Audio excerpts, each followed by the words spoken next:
ঈদযাত্রার খবর জানাতে যুক্ত হচ্ছেন আমাদের সহকর্মীরা। শুরুতে চলে যাব সায়দাবাদ বাস টার্মিনাল, সেখানে রয়েছে আমাদের সহকর্মী মাহফুজা বৃষ্টি।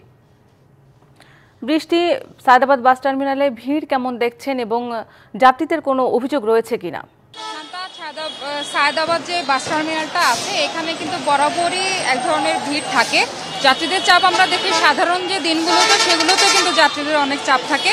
সে জায়গায় ঈদ যাত্রাকে কেন্দ্র করে কিন্তু চাপ অনেকটাই রয়েছে। বিশেষ করে আশপাশের এলাকায় কিন্তু যানজটের তৈরি হয়েছে প্রায় 1-1.5 কিলোমিটার, যেখানে সবার এই বাস কাউন্টার পর্যন্ত আসতে গেলেও কিন্তু একটু বিড়ম্বনা পড়তেছে। এছাড়া বাদবাকি কিন্তু এখানে অগ্রিম টিকিট কাটতে তেমনটা হয় না যাত্রীদের, বিশেষ করে যারা যখনই আসা মাত্রই তারা এখানে টিকিট পায়।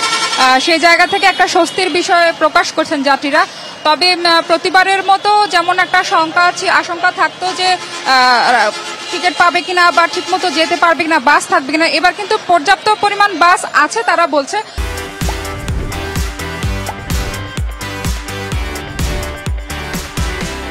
তবে বাড়তি ভাড়ার অভিযোগের কথা যেটা প্রতিবারে থাকে, এবার সেই জায়গা থেকে অনেকটা কম অভিযোগ আমরা তেমন পাইনি বললেই চলে। আর বাস কর্তৃপক্ষ যারা আছে তারা বিশেষ করে কোনো জায়গায় কিন্তু অনিয়মের কথা আমরা সামান্য শুনেছি, সেখানে অনিয়ম করা হচ্ছে।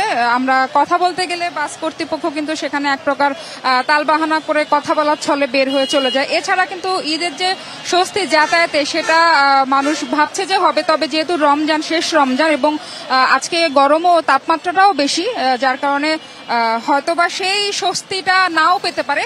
তবে ভ্রমণ করে টিকিট কিনে এবং যাত্রাপথে স্বস্তিটা আছে বলে এমনটাই জানিয়েছেন যাত্রীরা। শান্তা, এই ছিল আমার কাছে। বৃষ্টি, আপনাকে ধন্যবাদ। এবার যেতে চাই কমলাপুর রেল স্টেশনে, সেখানে রয়েছেন আমাদের আরেক সহকর্মী সুলতানা স্বর্ণা। স্বর্ণা, ট্রেন স্টেশনে কেমন দেখছেন যাত্রীদের ভিড়, আর তাদের কোনো অভিযোগ রয়েছে কিনা? যাত্রা কেমন, তারা কি বলছেন? শান্তা, বৃষ্টি যেমন জানাচ্ছিলেন, আসলে বাস যাত্রীদের অনেক ধরনের অভিযোগ কিন্তু রয়েছে। তবে ট্রেন স্টেশনে যদি বলি, কমলাপুর ট্রেন স্টেশনে কিন্তু কোনো অভিযোগ আমরা এখন পর্যন্ত পাইনি কোনো যাত্রীর পক্ষ থেকে, এবং সেটি কিন্তু আসলে প্রতিফলন করে এবারের ঈদ যাত্রা কতটি স্বস্তির ছিল। এবং এখনো কিন্তু আমরা দেখছি বিভিন্ন প্রান্ত থেকে, আসলে ঢাকার বিভিন্ন প্রান্ত থেকে যাত্রীরা আসছেন, এবং দেশের বিভিন্ন প্রান্তের যে এখনো ট্রেনগুলো রয়েছে, সকাল থেকে ডজন খানেক ট্রেন চলে গেলেও সবগুলো ট্রেনই কিন্তু সময় মতো চলে গেছে।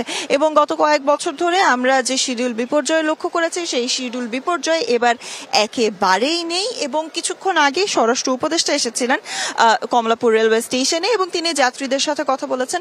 তিনি কয়েকটি ট্রেন যেগুলো প্ল্যাটফর্মে ছিল সেগুলো আসলে ঘুরে দেখেছেন, এবং তার কাছেও কিন্তু তিনি বারংবার যাত্রীদের কাছে আসলে অভিযোগ শুনতে চাচ্ছিলেন, কোনো ধরনের কোনো সমস্যায় তারা ভুগছেন কিনা সেটি জানতে চাচ্ছিলেন। কিন্তু যারা যাত্রী আছেন তারা কিন্তু তাকেও আশ্বস্ত করেছেন যে কোনো ধরনের টিকিট নিয়ে তাদের কোনো ভোগান্তি হয়নি, অনলাইনে সকলেই টিকিট কাটতে পেরেছেন। এবং স্বরাষ্ট্র উপদেষ্টাই অনেকটা জোর দিয়েই বলেছেন যে এবার কিন্তু টিকিটের কালোবাজারের আমরা প্রতি বছর যে প্রবণতা দেখি, সেই ধরনের কোনো প্রবণতা কিন্তু লক্ষ্য করা যায়নি।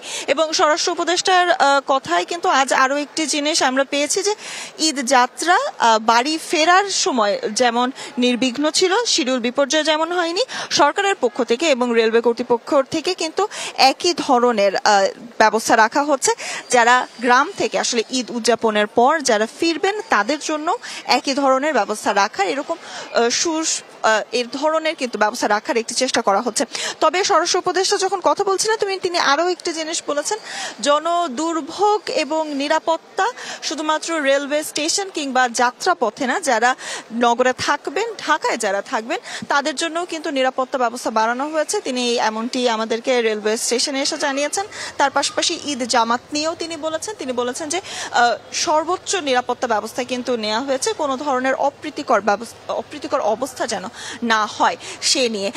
শান্তা, বর্তমানে রেলওয়ে স্টেশনের কথা যদি বলি, যেহেতু কোনো শিডিউল বিপর্যয় নেই, তাই যাত্রীদের তেমন কোনো ভোগান্তি আমরা লক্ষ্য করতে পারিনি এখন পর্যন্ত, এবং নির্বিঘ্নেই কিন্তু হচ্ছে ঈদ যাত্রা। শান্তা, ফিরে যেতে চাই আবার স্টুডিওতে আপনার কাছে। স্বর্ণা, আপনাকে ধন্যবাদ।